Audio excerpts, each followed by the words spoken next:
Celui qui a attesté la parole de Dieu et le témoignage de Jésus-Christ, soit tout ce qu'il a vu. Apocalypse 1-2. Dans le livre de l'Apocalypse, le témoignage de Jésus-Christ est mentionné plusieurs fois.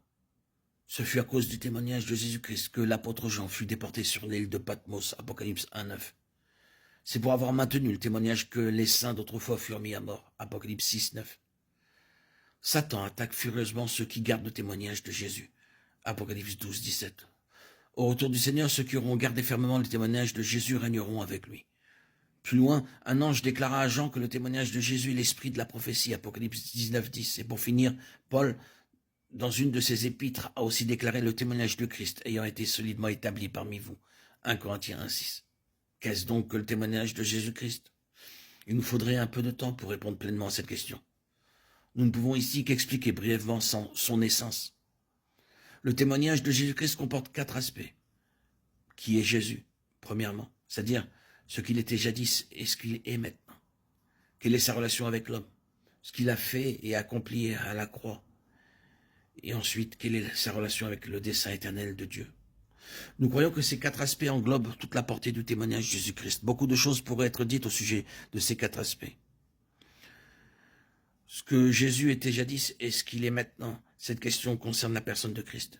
Et ce sujet occupe une grande place dans la théologie spirituelle. Ne croyons pas que la théologie soit simplement l'apprentissage d'une technique particulière.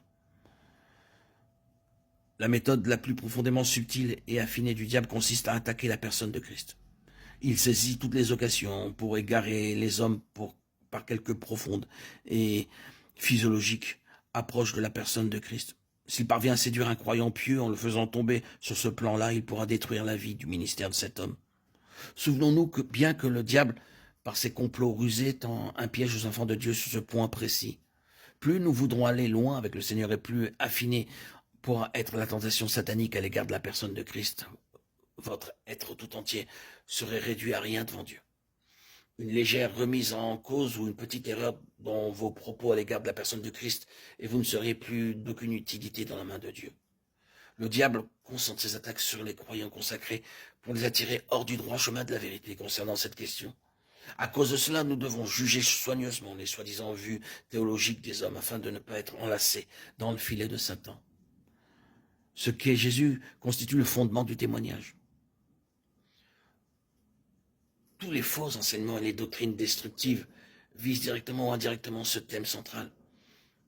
Ils s'attaquent à la personne de Christ.